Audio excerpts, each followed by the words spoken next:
Selamat pagi teman-teman sekalian. Di sini kami dari kelompok 4 akan membawakan atau mempresentasikan materi yang telah kami susun yang berjudul Isu Sosial dan Etika dalam Sistem Informasi Manajemen. Next. Sebelumnya perkenalkan, nama saya Nikomang Sapta Putri Mertagustina. Di sini saya selaku moderator sekaligus selaku pemateri 2.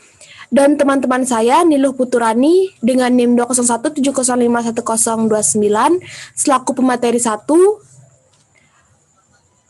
Lalu selanjutnya ada KD Erimanda Sastrini dengan NIM 20170511017 sebagai pemateri 3. Ada Putu Ari Handayani dengan NIM 20170511028 sebagai pemateri 4. Dan yang terakhir ada Ide Bagus Putu Weda Ananta dengan NIM 20170511013 sebagai pemateri 5.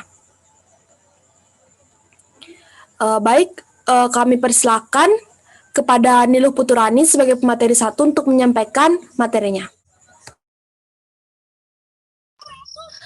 Baik, perkenalkan nama saya Niluh Puturani dengan NIM akhir 1029. Di sini saya akan memaparkan materi yang pertama, yaitu memahami isu etika dan sosial yang terkait dalam sistem informasi manajemen.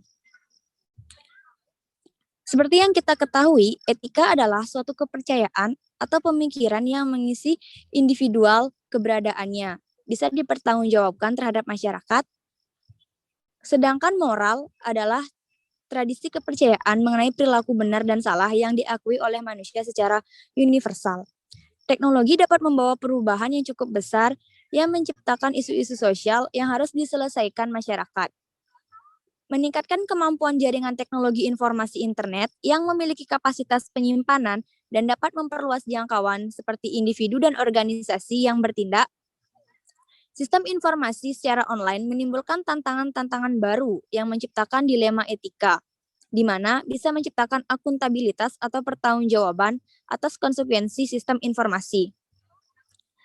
Selanjutnya, isu etika, sosial, dan politik sangat berkaitan satu sama lain, di mana isu etika mempengaruhi individu untuk harus memilih tindakan atau di antara dua prinsip etika yang kadang menimbulkan konflik. Isu sosial berasal dari isu etika sejalan masyarakat berharap pada diri seseorang untuk dapat melakukan tindakan yang benar. Sedangkan isu politik sendiri berasal dari konflik sosial yang pada umumnya berkaitan dengan penggunaan undang-undang yang memberikan arahan dan paduan bagi individu atau organisasi dalam berperilaku yang sesuai dengan tindakan yang benar. Next.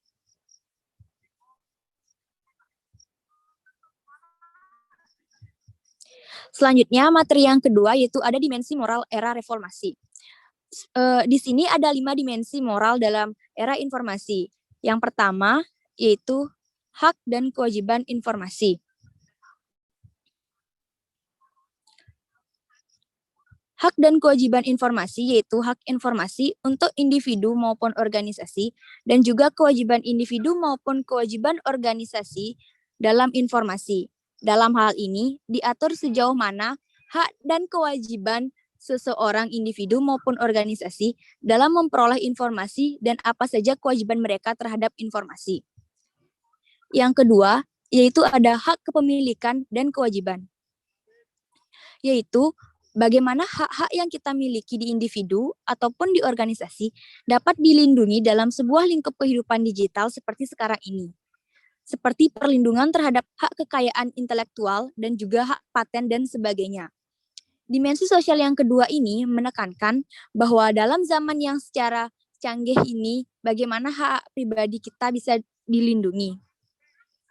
Selanjutnya, yang ketiga ada akuntabilitas dan pengendalian, yaitu bagaimana mengendalikan sistem informasi terhadap bahaya-bahaya yang mungkin terjadi dan juga akuntabilitas dalam penggunaan informasi.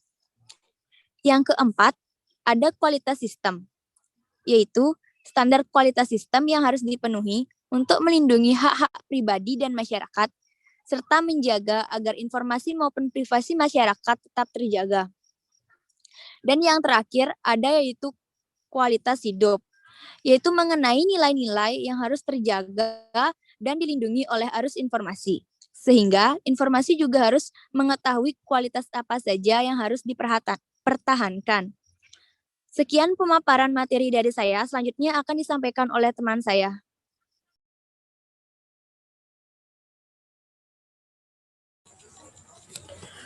Untuk materi ketiga, ada tren teknologi utama yang memunculkan isu etika. Teknologi informasi telah meningkatkan perhatian etika, mempersulit tatanan sosial yang ada, dan membuat beberapa undang-undang menjadi usang atau bahkan timpang. Sistem dan teknologi informasi juga menciptakan kesempatan baru bagi pelaku kriminal dan kejahatan. Kecepatan perhitungan yang menjadi 2 kali lebih cepat setiap 18 bulan telah membuat sebagian organisasi dapat menggunakan sistem informasi pada proses produksi intinya. Akibat dari ketergantungan pada sistem dan rentannya kita tertekan pengaruh dari kesalahan sistem dan kualitas data yang buruk menjadi meningkat. Selain itu, sistem informasi dapat meningkatkan produktivitas dan memungkinkan meningkatkan penyalahgunaan. Kemajuan teknik analis data untuk mengelompokkan data dengan jumlah besar maupun teknologi lain yang menjadi perhatian etika karena badan pemerintah dan perusahaan dengan mudah mampu menemukan informasi pribadi individu dengan lebih terperinci. Berikut ada 4 tren teknologi utama yang bertanggung jawab atas tekanan-tekanan etika. Yang pertama ada kecepatan komputasi berlipat 2 kali setiap 18 bulan. Hal ini berpengaruh pada banyak organisasi bergantung pada sistem komputer untuk operasi yang penting. Yang kedua ada biaya penyimpanan data menurun dengan cepat. Hal ini berpengaruh pada perusahaan dapat dengan mudah memelihara secara terperinci masing-masing basis datanya. Dan yang ketiga ada kemajuan analisis data. Hal ini berpengaruh pada perusahaan dapat menganalisis data berukuran besar yang diperoleh secara terpisah untuk mengembangkan profil yang terperinci atas perilaku individu. Dan yang terakhir ada kemajuan jaringan dan internet. Hal ini berpengaruh pada menyalin data dari lokasi ke lokasi lain dan mendapatkan data pribadi dari lokasi yang jauh menjadi sangat mudah. Untuk materi yang selanjutnya atau materi yang keempat, next. Ada etika dalam masyarakat informasi. Etika merupakan keputusan-keputusan yang dibuat oleh individu yang bertanggung jawab terhadap konsekuensi atas tindakan yang dilakukannya. Fitur utama dari pilihan etika adalah dari konsep dasar. Konsep dasar dalam masyarakat informasi terdapat 3 konsep, yaitu yang pertama ada responsibility, atau tanggung jawab dan menerima semua biaya, kewajiban dan keharusan yang muncul sebagai konsekuensi dari keputusan yang dibuat. Yang kedua ada accountability, yaitu mekanisme yang menentukan siapa yang melakukan tindakan yang bertanggung jawab, siapa yang bertanggung jawab. Dan yang terakhir ada liability. Suatu badan hukum mengambil peranan yang memberi izin kepada individu untuk memperbaiki kerugian yang disebabkan oleh pelaku, sistem atau organisasi lain. Baik, untuk materi selanjutnya akan dibawakan oleh rekan saya. Dipersilahkan.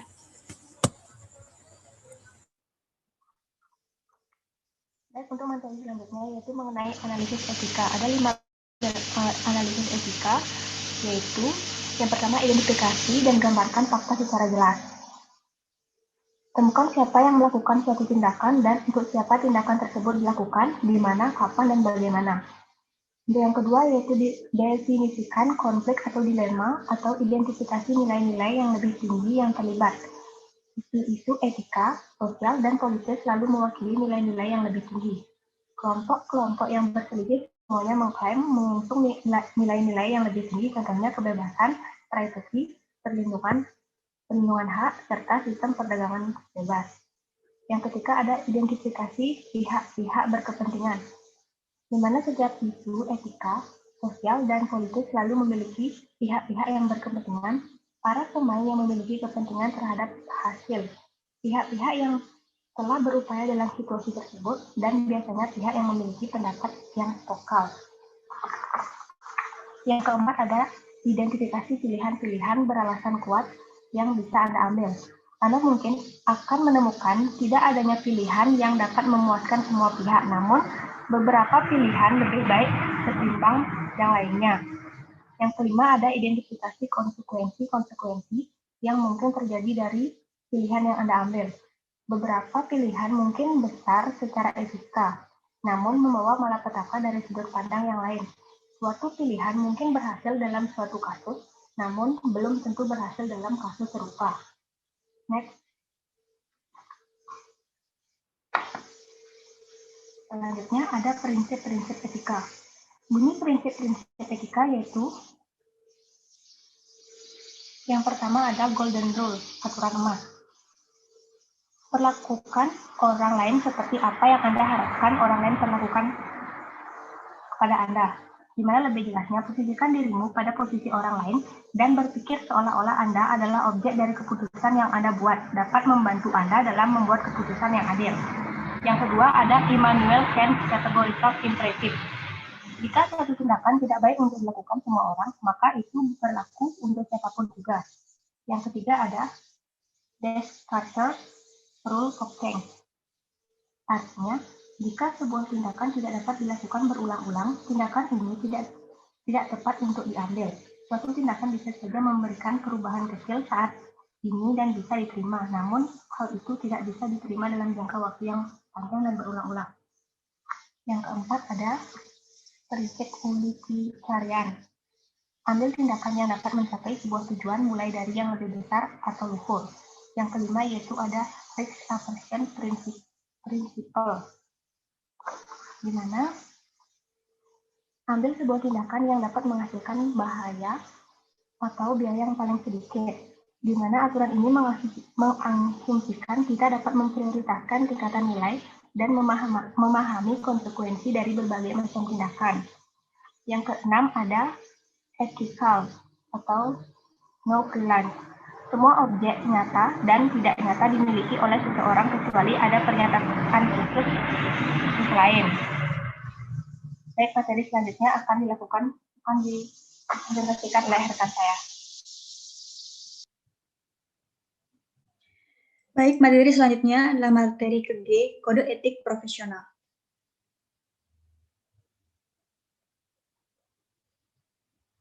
Kode etik merupakan janji-janji oleh kaum profesi untuk mengatur dirinya sendiri dalam minat umum kemasyarakatan.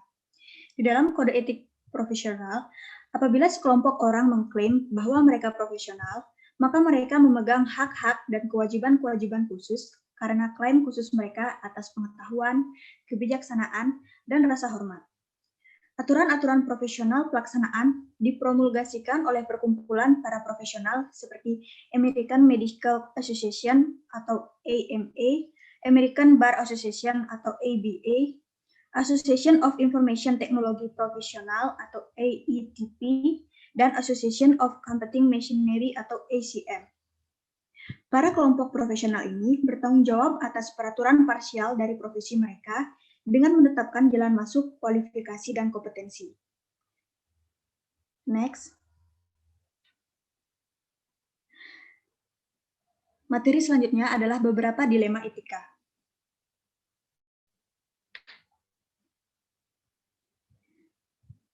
Sistem informasi telah menciptakan dilema-dilema etika baru di masa sekumpulan minat saling berbenturan satu sama lain. Misalnya, sebagian besar perusahaan telepon terkemuka di Amerika Serikat memanfaatkan teknologi informasi untuk merampingkan satuan kerjanya. Perangkat lunak pengenal suara bisa mengurangi kebutuhan atas operator manusia, yaitu dengan memasangnya pada komputer agar mengenali respon pelanggan atas rangkaian pertanyaan yang sudah terkomputerisasi. Sebagian besar perusahaan akan memonitor apa yang sedang dilakukan para karyawannya di internet dengan maksud mencegah mereka membuang-buang sumber daya perusahaan untuk aktivitas non-bisnis. Perkumpulan Komputer Internasional memecat sedikitnya 10 karyawan di kantornya di Herndon pada bulan Desember 2000 karena mengirimkan email yang berbau negatif secara eksplisit. Perusahaan Xerox memecat 40 pekerjanya di tahun 1999 karena lebih banyak menghabiskan waktu untuk berselancar di web. Di dalam setiap kesempatan, Anda akan menemukan persaingan nilai dengan kelompok-kelompok yang berada dalam suatu lebar. Perusahaan mungkin akan beralasan bahwa mereka punya hak untuk menggunakan sistem informasi guna meningkatkan produktivitas dan memperkecil satuan kerjanya sehingga dapat mengurangi biaya dan tetap berada pada bisnis. Karyawan-karyawan yang digantikan oleh sistem informasi mungkin beralasan bahwa pemilik perusahaan memiliki semacam kewajiban bagi kesejahteraannya. Pemilik bisnis mungkin merasa bertanggung jawab untuk memonitor email karyawan dan penggunaan internet untuk meminimalkan kebocoran produktivitas. Para karyawan mungkin percaya bahwa mereka harus mampu menggunakan internet untuk mengerjakan tugas-tugas pribadi yang ringan sebagai ganti penggunaan telepon. Suatu analisis yang lebih dekat mengenai fakta-fakta kadangkala bisa menghasilkan solusi kompromi yang member sebagian keuntungan untuk setiap sisi. Sekian dari materi ini, selanjutnya akan dibawakan oleh rekan saya.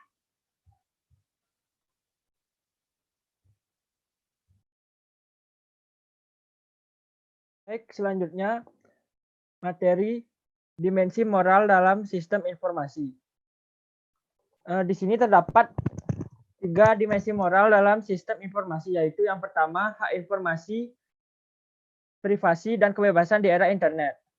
Privasi adalah klaim individu untuk dibiarkan sendiri, bebas dari pengawasan atau intervensi dari individu atau organisasi lain, termasuk negara.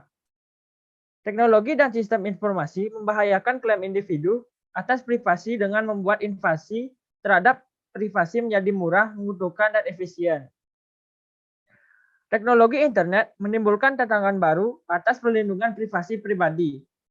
Karena informasi yang dikirim melalui jaringan yang sangat luas mungkin saja melewati banyak sistem komputer yang berbeda sebelum informasi mencapai tujuan akhirnya. Selain itu, teknologi baru telah bermunculan untuk melindungi privasi pengguna selama berinteraksi di web. Saat ini juga ada perangkat yang membantu pengguna menentukan jenis data pribadi yang dapat diambil oleh situs-situs web. Batasan prevensi privasi yang disebut dengan P3P menentukan komunikasi otomatis kebijakan privasi antara sebuah situs perdagangan dan pengunjungnya. Lalu yang kedua ada hak kepemilikan atau kekayaan intelektual. Secara sederhana, kekayaan intelektual merupakan kekayaan yang timbul atau lahir dari kemampuan intelektual manusia. Karya-karya yang timbul atau lahir dari kemampuan intelektual manusia dapat berupa karya-karya di bidang teknologi, ilmu pengetahuan, seni, dan sastra. Lalu selanjutnya, ada tantangan bagi hak kekayaan intelektual. Teknologi informasi yang kontemporer, khususnya perangkat lunak, menimbulkan beberapa tantangan berat terhadap aturan-aturan kekayaan intelektual yang sudah ada, dan oleh karena itu menimbulkan isu etika, sosial, dan politisi yang signifikan. Media digital berbeda dari media fisik, seperti buku, majalah, CD, dan surat kabar, dalam artian mudah digandakan. Bertumbuhnya jaringan elektronik, termasuk internet, telah membuat perlindungan kekayaan intelektual semakin sulit dilakukan. Sebelum meluasnya penggunaan jaringan, salinan dari perangkat lunak, buku, artikel, majalah, atau film harus disimpan dalam media fisik, seperti kertas, disk komputer, atau video. Selanjutnya, materi yang terakhir yaitu akuntabilitas, pertanggungjawaban, serta secara hukum dan kontrol. Bersamaan dengan dikeluarkannya hukum-hukum kepemilikan dan kebebasan pribadi, teknologi informasi baru memberi tantangan atas hukum dan praktik-praktik sosial yang ada memberi perlindungan kepada individu dan institusi. Secara historis, cetak penerbit, buku, dan majalah belum bertanggung jawab karena kekhawatiran bahwa kewajiban klaim akan mengganggu hak amandemen pertama menjamin kebebasan berekspresi. Lalu bagaimana dengan perangkat lunak sebagai layanan? Mesin ATM adalah layanan yang diberikan kepada nasabah bank. Jika layanan ini gagal, pelanggan akan terganggu dan mungkin dirugikan secara ekonomi jika mereka tidak dapat mengakses dana mereka pada waktu yang tepat.